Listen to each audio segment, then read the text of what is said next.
सहनाववतु सहनौ भुनक्तु सह वीर्यं करवावहै तेजस्विनावधीतमस्तु मा विद्विषावहै।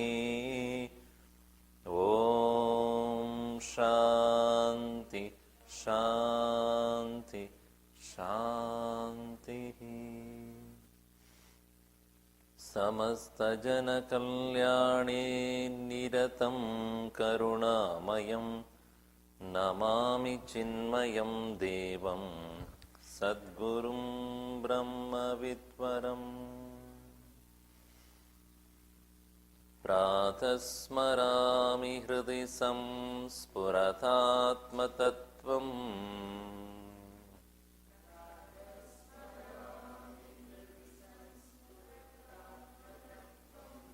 सच्चित्सुखं परमहंसगतिं तुरीयम्।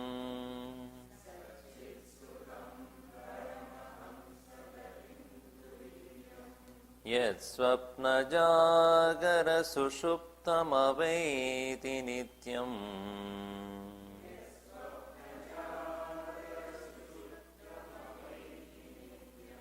तद्ब्रह्म निष्कलमहं न च भूतसङ्गः।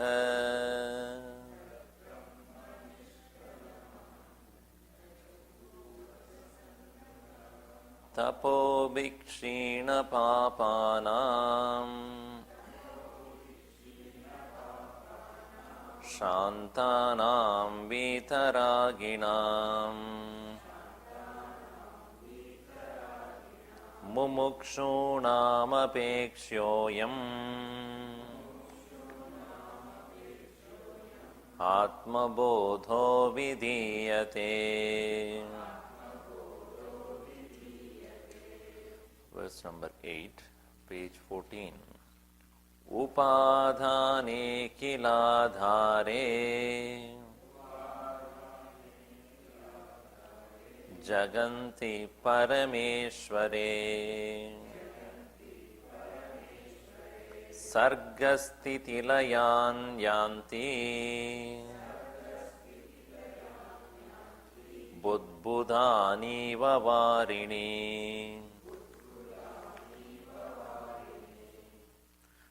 This world is said to have two important ingredients or causes. One is called material cause, another is called the efficient cause. For example, if this table is made of wood, for example, there have to be at least two things necessary to make this. One is the material cost called wood. The second is an efficient individual who has the knowledge of how to make a table to make that.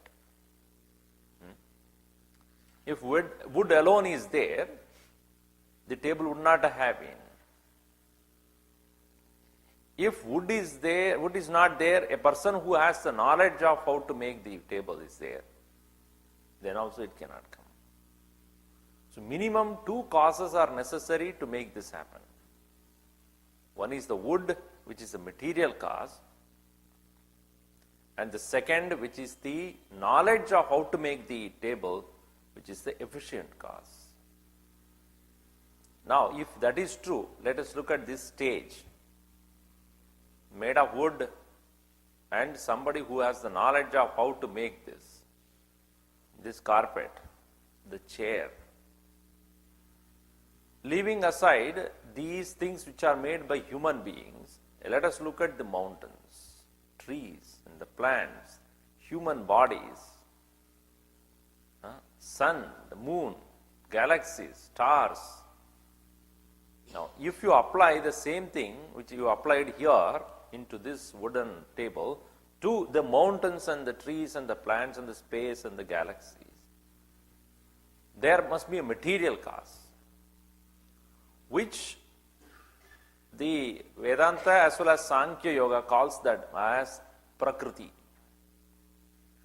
Panchabhuta kritatvat, prakarshena kritatvat, prakriti iti uchyate.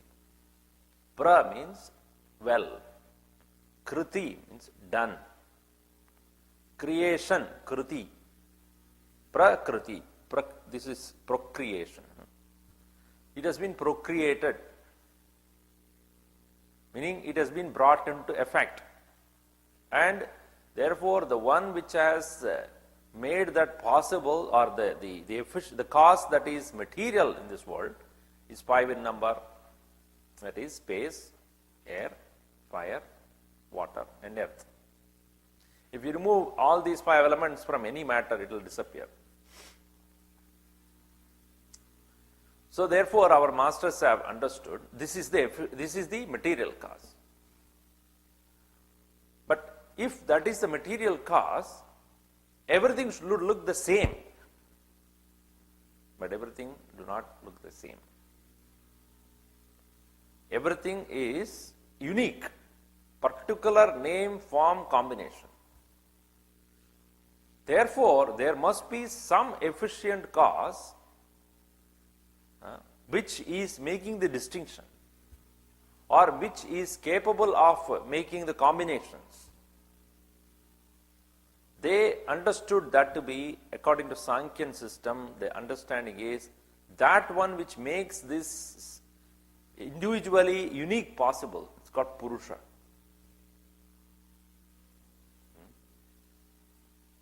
So therefore, in Gita, what we find in Bhagavad Gita in 13th chapter, the same thing. Purusham prakritim chaiva vidyanadi ubhau api. Understand this to be, he tells Arjuna, whole world is a combination of Purusha and Prakriti. And in that chapter he calls it as Kshetram Kshetrajna. Kshetram is Prakriti. Idam shariram kaunteya kshetram ityabhidiyate. This body, for example, here Arjuna, is kshetram. Edat yo veti tam ahuhu kshetrajna iti tatviduhu. The one who knows this, who made this possible, and who resides in this is kshetrajna. Purusha prakritisto hi bhunkte prakritijan gunan karanam gunasangosya sadasatyoni janmasu.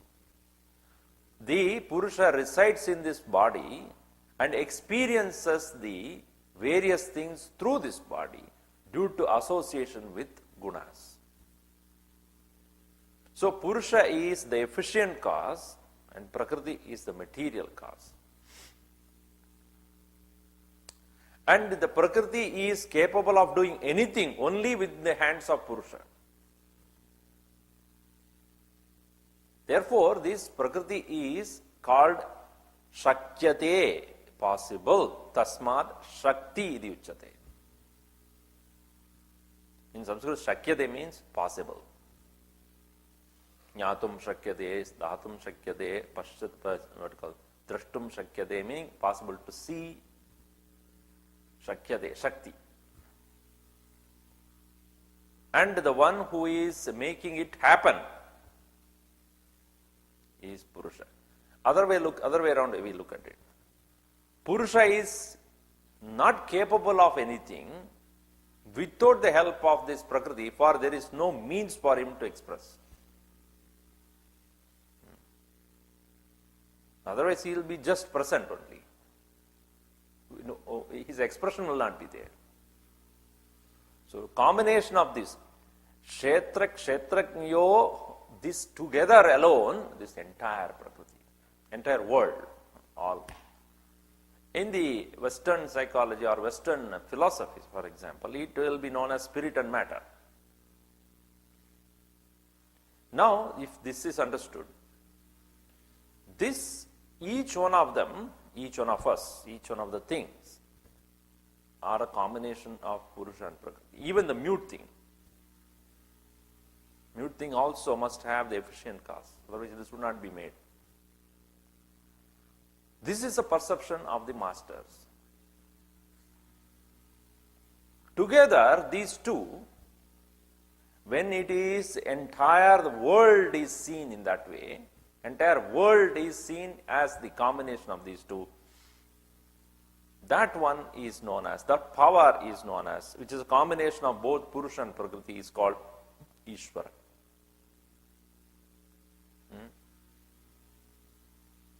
Why? Because the masters have understood that Prakriti matter cannot independently exist without the presence of this power called Purusha.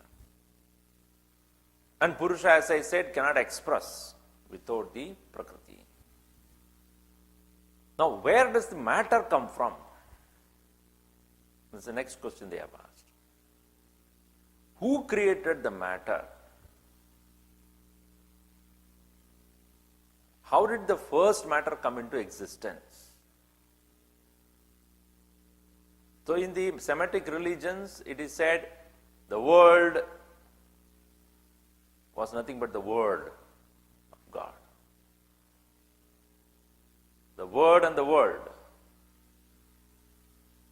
Let there be.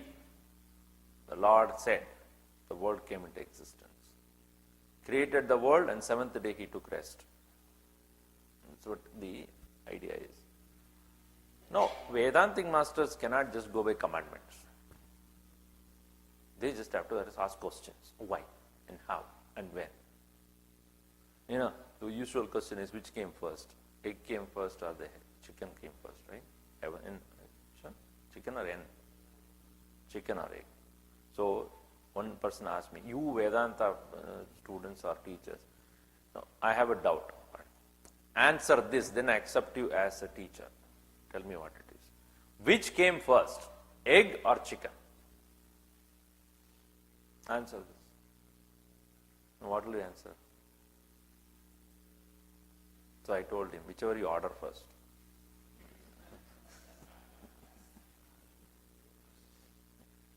In the restaurant, go and order whichever you order first, it will come. So, whether the material cause, if the material cause has to be there, who created it? Like for example, this table. This table came out of wood, that we know. Wood came out of tree. Tree came out of earth. Earth came out of what?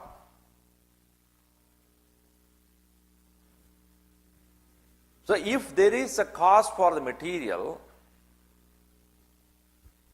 that has to be another material. What is the first material from which all these things came? That was a question raised. If there is a material, what is the cause of that material? You go on like that.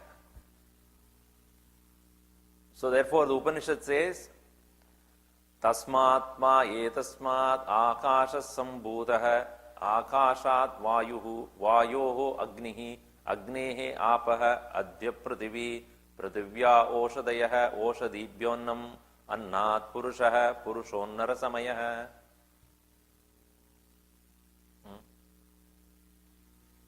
Tasmat va etasmat. X is that. From that, tasmat va etasmat. Akasha is come. Space. Space, from space the air. From air to water. Water to, from air to fire. Fire to water. Water to earth. Now space, for example, is a subtlemost matter. Doesn't have any dimensions. Doesn't have any beginning and an end. So therefore, the most subtle matter gave birth to the next gross, air. Air doesn't have form. Space, therefore, has one quality, sound. So therefore, the subtlemost one is the sound. That's the word which is talked about. The space is the subtlemost, which has no form, color, taste, smell, but sound is there. Why? Because in the space alone, sound travels. So the nature of space is sound. All right.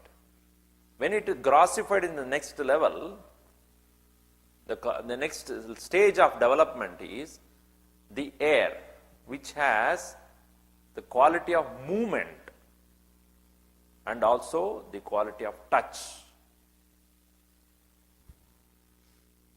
Space doesn't move, it stays. Air moves in space, it cannot move out of space. In space, because the cause, the effect has to stay in the very presence of the cause, and it cannot go beyond the cause. So air must be the cause, caused by the space, and in space the air moves. And air's quality is not only movement but also touch. Because we know the air only when it touches us. The next level of grossification is fire. Fire moves upward, it doesn't go downwards, it doesn't go sidewards. Only upward movement. And it has the quality of form, color, light. The next stage is, of course, light and heat also. That is, touch is there. That is because it has to have the quality of the previous one. It has the touch. So it has the form, it has the quality of touch, which is the qualities of space and air, and also its own quality called light, presence, form. The next quality, the next one that is grossified is water. Water has the quality of going down. It doesn't go sideways, down only. And it has the quality of its own is the taste. And it has the earlier three qualities also. The earlier three quality being sound, touch, and form. Its own unique quality is taste. The next one is earth. Earth remains only in water, as you know. So, and then the earth, therefore, has the unique quality of smell, and it has all the other qualities of the earlier ones. So now, therefore, they have understood these five have come from something which is subtler than space. Akashat sukshmataraha. It is subtler than space. Now, if it's subtler than space means it cannot have any of the five qualities, but potentially it will have all the five, not expressed. And at the same time, it is beyond any beginning. Because space itself cannot be said to be starting from here. You cannot say here is where space starts. What is there beyond that? No space. How can that be? So space has no beginning and space has no end. So they scratch their head what it could be. So it cannot be a part of space. So it cannot be said to have a beginning. Okay, space do not have time dimensions. For it has no beginning and an end, there cannot be any time dimension also. So it should be something beyond time and space. If it is beyond time and space, to know that, you have to go beyond time and space. Without that, you cannot. If you have to go beyond time and space, how do you know? Who are you? If you have to go beyond time and space, then who are you? You cannot be a created being. So they went into contemplation to find out what is that which is beyond time and space. They come to know that is one's own awareness. I know, or the awareness is the one in whom in that awareness alone the space can exist. It becomes abstract now. That's metaphysics. It becomes abstract. It cannot be a physical reality. It cannot be objective reality. It cannot be measurable reality.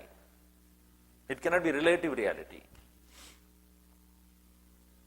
So therefore, in their seat of contemplation, meditation, they come to realize that awareness I am, prajnanam, is the one from whom the space came, from the space, the air to fire, fire to water, water to earth.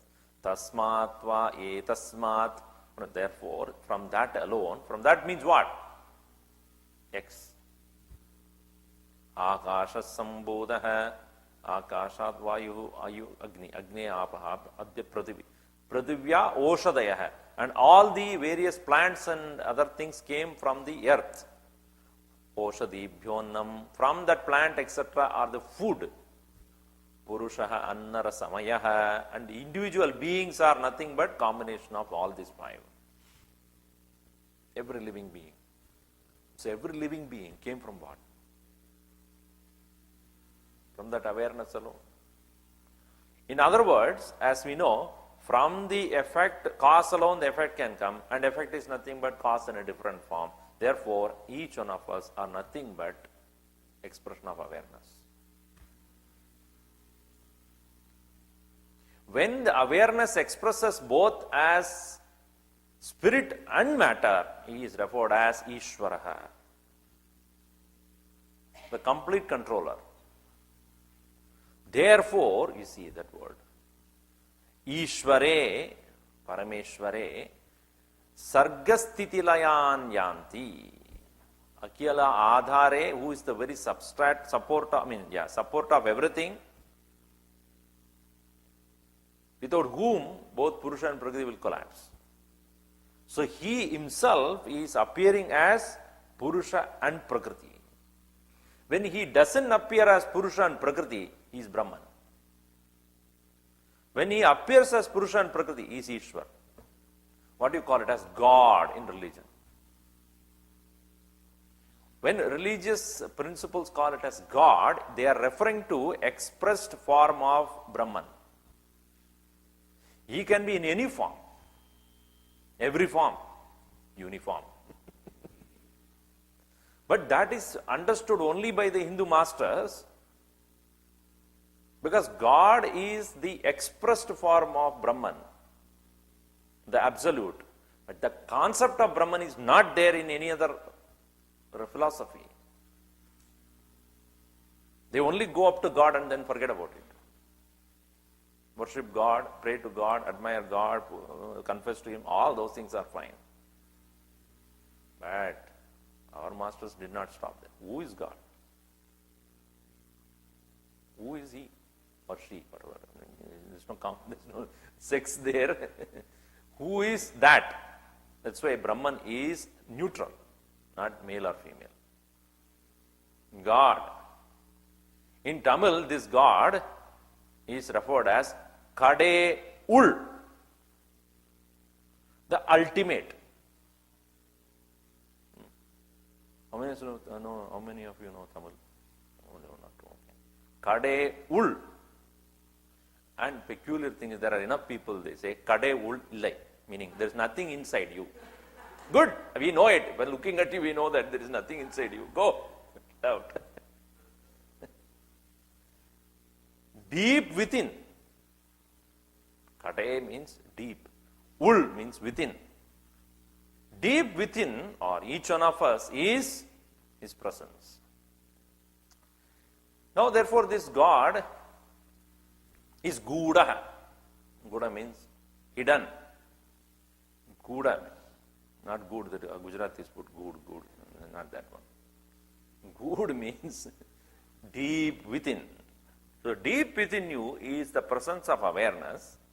That awareness expressed in the form of Purusha and Prakriti, spirit and matter, is Ishvara. So therefore, Ishvare Jaganti, presence, present, Akhiladare Ishvare, Upadane Akhiladare. So Upadana, the cause, material cause of all things, which is support of everything, is where the Sarga Sthitilayan Yanti. Jaganti, the world, all the galaxies, worlds, they are born, they exist, they die. Just like in the wood alone, this is born. In the wood alone it stays. Into the wood alone it will remain. It will finally go. When you take into different parts, it's just nothing but wood. When put into various combination, it is one place it is table, another place it is a chair, another place it is a door. We can take one portion of it and use it as a door. But when you put it with other parts, it becomes a table. The same thing in another combination can be a chair.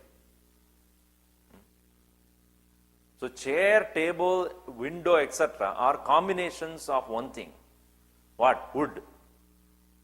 So therefore, any various forms can go back to only wood. And wood finally is nothing but a tree. And you burn the tree, it goes back to ashes to the earth. So that is where it came from. And earth, finally it is grossified matter of water. Water finally exhausts itself in fire. Fire disappears in air, because without air, fire cannot be. And air remains in space. So where everything will go by finally? Space. And space disappears in the mind of Lord.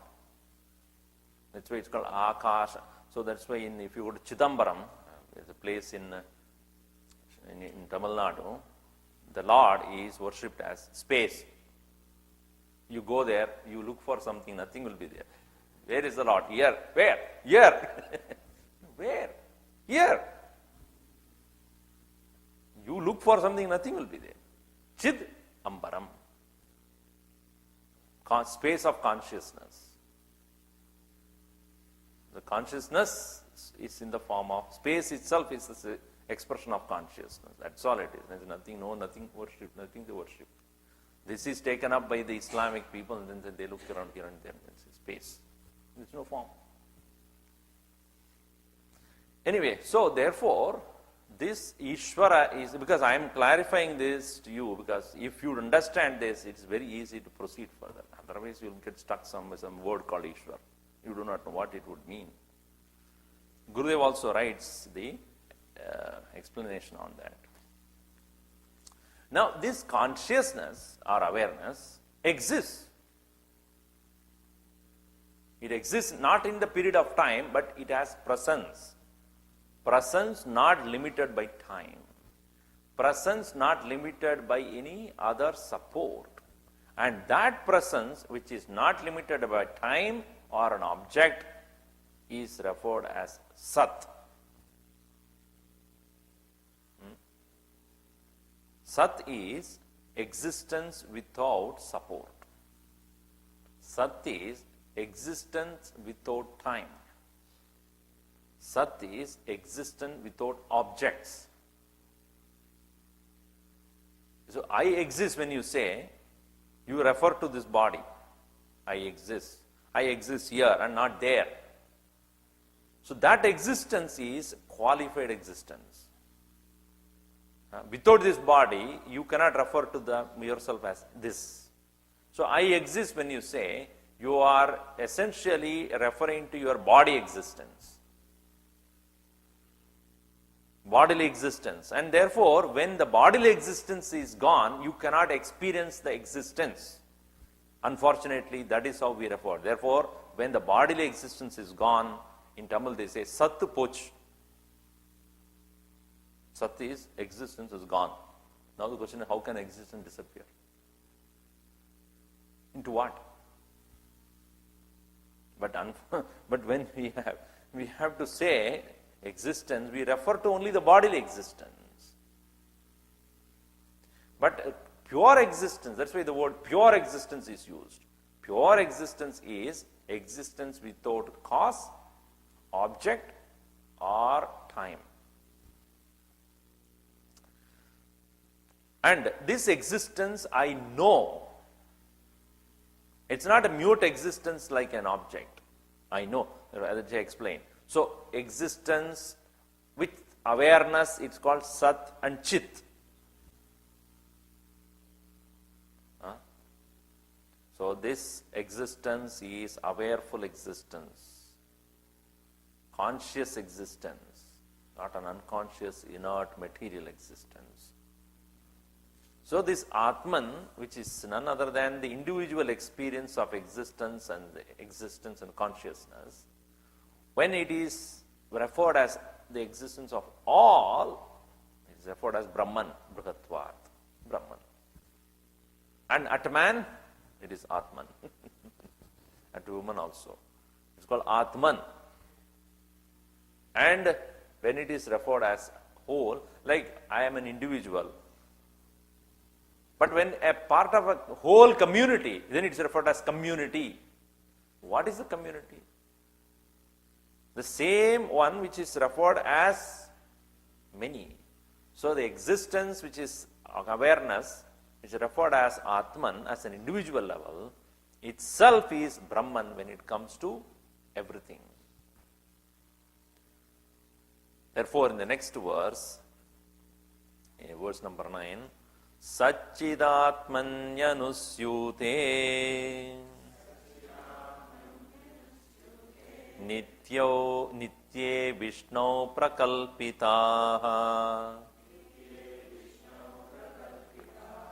Vyaktayo Bivida Sarvaha Hatake Katakadivat.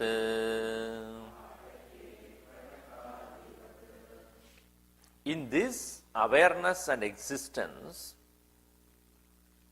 and awareness, such chit.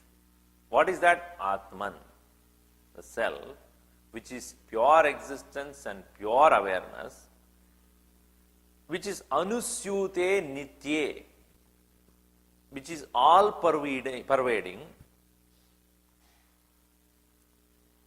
In Sanskrit, syu is to go through.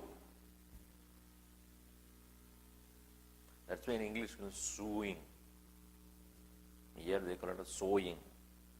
Isn't it? In English, S-E-W. What is sewing? You go through this. Isn't it? That's called sewing. That is to pervade. Anusyute Satchidatmani Nitye, which is always there. So Nitye Satchidatmani Anusyute, which is also referred as Vishnu. Because the very word Vishnu comes from the root Vyapakatvat Vishnu.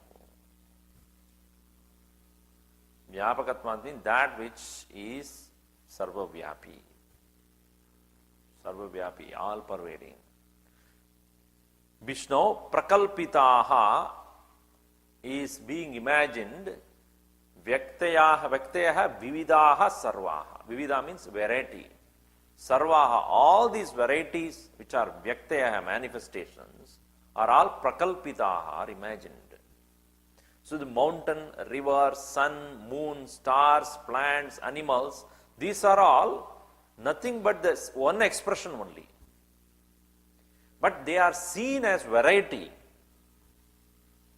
One is different from another. Mountain is not the water, water is not the sun, sun is not the moon, moon is not the star, star is not the galaxies, the galaxy is not the plant, plant is different from animal, animal is different from bird. All these are called Vivida Sarvaha, variety, plurality is being Prakalpita, it's imagined. Because the material cause, all of them is same. Right? Panchabhutas. And the efficient cause for all of them is the same. Purusha and Prakriti, combinations only, all these. So they are looking different from each other, name and form. Like what? Hatake, Kataka, Divat. Just like various bracelets and various ornaments, Kataka Adi. Hatake, Kataka, Divat. So, various bracelets, armlets, chiclets, all those things are there. Why are you laughing? What you wear in the arm is called armlet. Bracelets is what? That is also worn in the arm only, okay. Oh, here, that is bracelet. This is armlet. This is not armlet, armlet. This is bracelet. When you are in the chick, it's called chicklet. Big difference. So all these things are what? Nothing but gold in different forms. In one form it is called armlet, another form is called bracelet, another form is called necklace. But the gold only. When it is big, you wear it in the neck. Well, very big, you wear it in the, what do you call, as a bangle. Sometimes they wear here also. It's interchangeable sometimes.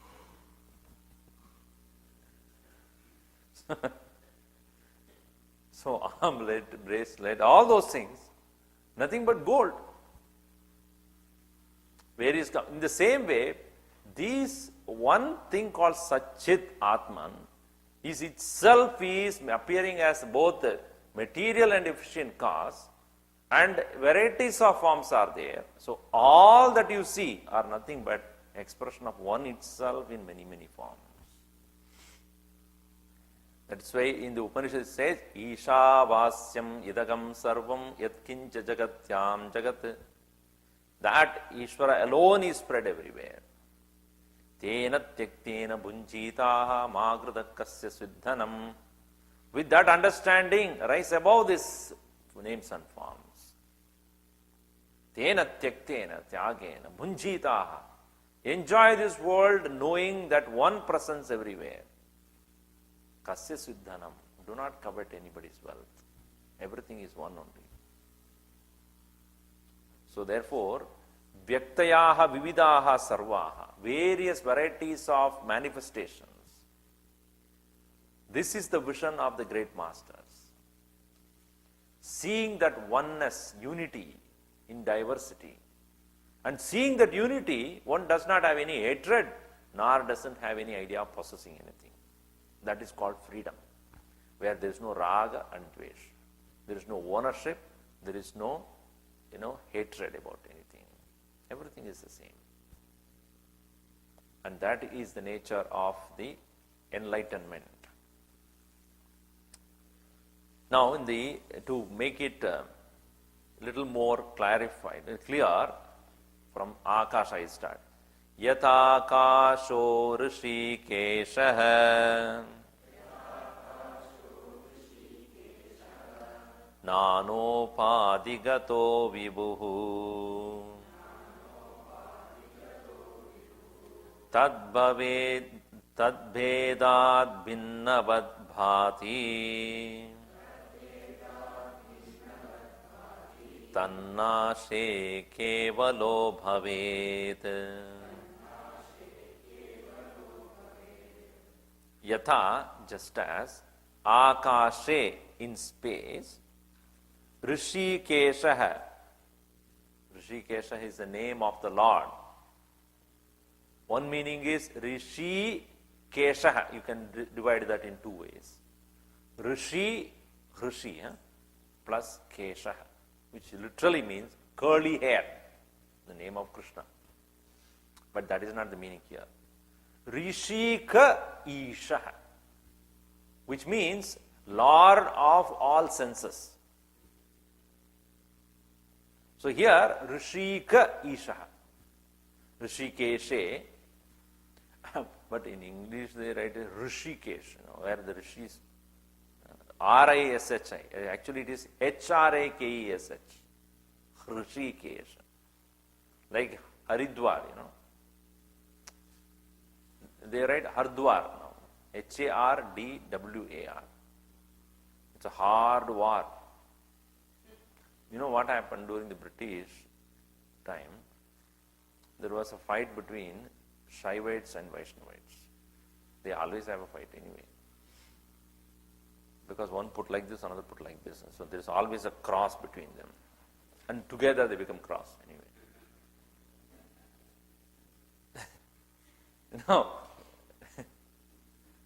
So they asked, this place, the Shaivite says, this should be called Haradwar, because it's the Dwar, entry to Hara, Shiva, because it leads you to Kedar. This Vaishnava said, what do you mean by that? This is called Haridwar. Why? It leads you to Badrinath. So they had a fight. Whether it is a Hardwar or Haridwar. Went on fighting. Finally, the court decides there's no point in fighting like this. Because nobody can prove both, it goes both sides. So they said, Hardwar. It goes everywhere. Sabke liye dwar hai. हर का द्वार है. हर का means सबका. It became hardware afterwards. H-A-R-D, hardware. Same thing happened in Tirupati also. Vaishnavas have two this thing, They further split into two. There are many. Some people put U. Some people put only one. So they had a fight. Whether the temple elephant should have U or one. What do you do? Whether it should be put U, Vadakale, Tenkale, whatever, I don't know, remember. Then U should be put or only one line should be put. The elephant is least interested in such fights. So they don't care. Whatever you put. But the human beings have problem. So they went to the court again. So the court decided. First 3 days, U. Next 3 days, straight line. One day, nothing. Sunday, nothing you put on him. So even. 3 days U, 3 days U. So the question is, which one is worse? It's useless. This religion, when it comes, people become so fanatic. I want to talk of them. So, Rishikeshaha, Yadakashe Rishikeshaha. This Lord of senses, Vibhuhu, Vyapakatva, it's all pervading one, Nana Upadigataha. Nana, variety of, Upadi. Upadi means various limited adjuncts. Upadigataha. So, that Lord all pervading, when associated with various limited things, limited material things, tad bhaved binnavat. Bhaved means becomes, binnavat, different. Bhaved. It becomes variety of things. Tan nashe, upadi nashe. When the various upadis are destroyed, various adjuncts are destroyed, kevalo bhavet. It becomes one only. Just like the example earlier, the gold appears to be ring and then bracelet, armlet and then necklace and various other things. When you melt them, what happens? The forms are gone. One gold only will come. So the variety which we see as distinct from one another is nothing but appearances associated with a form which has a name. So name and form makes the variety. Reality is one when names and forms are removed. Tan nashe, when destroyed, names and forms, kevala bhavet. One alone. So that absolute reality itself is appearing as various names and forms. Giving reality names and forms, it creates a relative reality. When the names and forms are removed, what remains is only one. So world is nothing but names and forms. Actually another word, forms and names. Various forms given names. Name comes only after distinction of forms. If there is a small child in your home, that is just very young, and the child is lying down, there is a fan around. You just see. So mother wanting to, very eager to teach him. Fan. That fellow looks at him. He repeats exactly, looks at the mother's mouth. Fan. Oh, mother is so happy. See, my child is talking. Fan. And she takes the child to some cousin's house. Hey, tell, what is that? Fan. Wow. See, my child is talking. Wow, very good. And there is a standing fan also. What is that? The mother thought he is intelligent.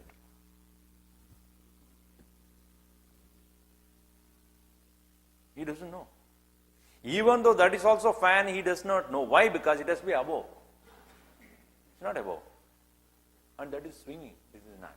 So it's simple intelligence. He doesn't say. Tell. He cannot. Because in him, mind, the form is fixed. There's a photography memory there. It has to be above and it has to be swinging. You try it out in a small child.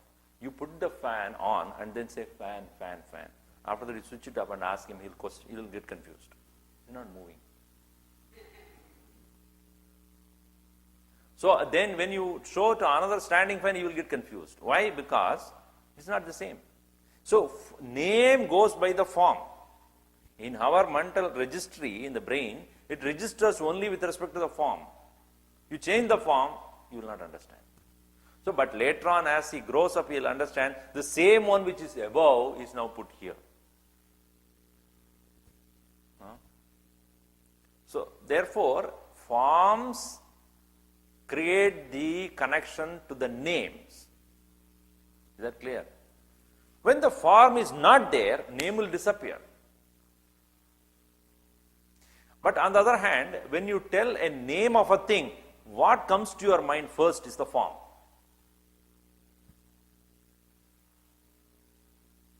So when I tell a name, Prakash. Now, without context, when you tell a name Prakash, first thing that will come in your mind is the name of a person whom you know as Prakash. That will only Prakash in your head. But Prakash means a light. But that is not what you think now. Why? Because your association with that word to begin with, because even before knowing the meaning of that word in Sanskrit, you have associated that letter or that sound, Prakash, only with a person. That person's form alone will appear in your head. You understand? So name is referring to a form.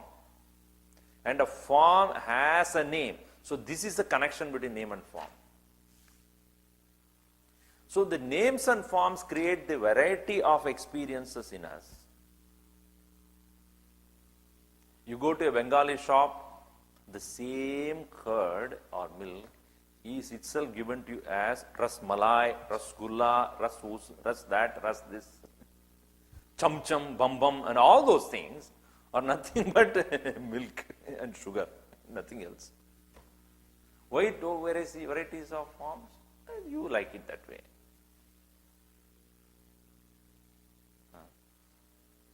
Varieties of vegetables and preparations and nothing but various combinations. What is basically there? Oil, vegetable, spice or masala. That's all, varieties. So therefore, whatever you rotli you call chapati, you call paratha, you call nothing but the same thing combined. Thin, it is rotli. Big, it becomes roti. Thinner, it becomes rotli.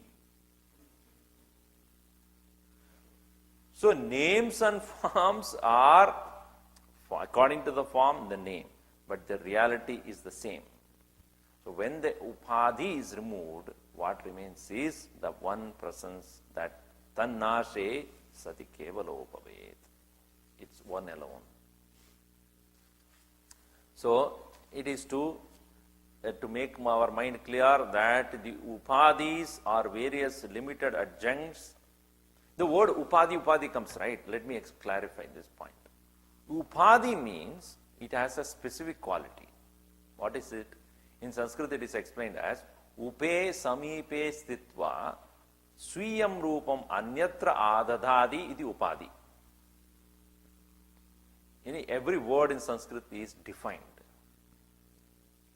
It's not just, I want to say like this, let me call. No, like that, not like that. You have to define why the word is like that.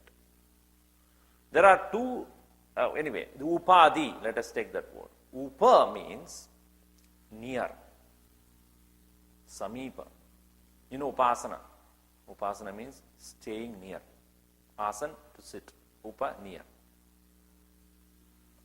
Upa. So, upadhi means upa samipe stitva, staying. Swiyam rupam, one's own quality. Anyatra, to other. Adhadhadi, gives. This is called upadhi. So nature of upadhi is what? whatever is near, it gives its nature. It will come next words in that. Now in my personality, I am influenced by, my mind is influenced by the qualities of my body. Is it not? The body is hot, I feel hot. Meaning because of the external atmosphere and weather conditions. So therefore, body's conditions will influence the mind. The mind or emotion or feelings will influence my thinking. So therefore, for the intellect, mind is an upadhi. For the mind, the body is an upadhi. For the body, the sense organs are upadhis. In Gita also will explain, we'll see in the evening. So a thing is qualities influencing the other. And that one is called, the one which influences the other through its quality is called upadhi. So when Paramatma is the same but appears to be different because of association with upadhis. In the bird he flies, but in lion he doesn't. In a lion he roars, whereas in a sheep it doesn't. It bleats. So the influence of the upadhi, you see. In a bird he flies and in the man he walks, or in the human being he walks. So walking is possible because of the upadhi of that particular upadhi, combination of matter, and in another combination of matter he is able to fly. What is the influence? Influence of the upadhi, the condition of that matter. Therefore here in the next verse he says, Nanopadi vashad eva jadi varna shramadayah Atmanyaropitas-toye Rasavarnadi-bedhavat Nana upadhi, various conditioning, vashat, due to the control of, or due to the fact that it is associated with various conditioning. Therefore, there is jati, varna, ashrama, etc. So, manushya jati, the race of human beings. Mruga jati, meaning race of all the animals. Pakshi jati, all the race of birds. Stavara jati, that is all the race of plants. Why jati means a particular race. So, therefore, the manushya jati has particular qualities different from mruga jati. Sometimes interchanging, it's different. Many people ask this question. Swamiji, human population is increasing. Everywhere human population. Which obviously means animal population is reducing. We know all the endangered animals. Why it is so? So I tell them, see, when you go on cutting the forest, where do the animals stay? No place. Wild animals. They need the wilderness. Otherwise they cannot, wilderness. They cannot stay. So they come as your children. Just look at them. If not, grandchildren, you say how wild they are. They are all nothing but the lions and tigers which cannot stay anywhere. No, they cannot be born as tigers and animals because there is no place to stay. They become your grandchildren. Yeah, hit them, kill them. That's what they play. They are supposed to do it in the forest. They cannot. So animals, jati. That's that whole race, mruga jati. So all these various jatis and jati varna, meaning caste, capable of thinking in a particular way.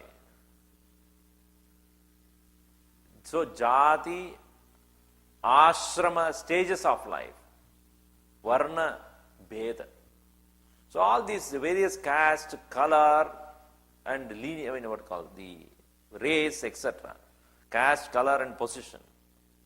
They are all upadivashat, association with matter conditioning alone.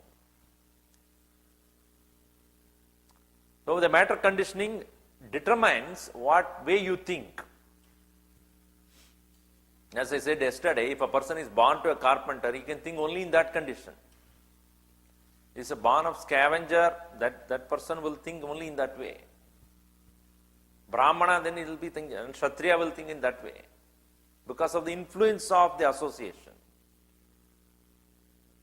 Just like the story goes, like one cub got moved away from the mother tiger, and it was growing up along with the sheep. And it does not know how to even roar. It is only a lion cub. So it does not know how to roar. So it was only bleating like the other sheep. Until one day, one huge lion discovered that this cub is dancing and running and bleating like a lamb or sheep. It got really wild on it. One day it started chasing all the sheep and all of them disappeared, and it caught hold of this cub. And it was terribly terrified, very afraid.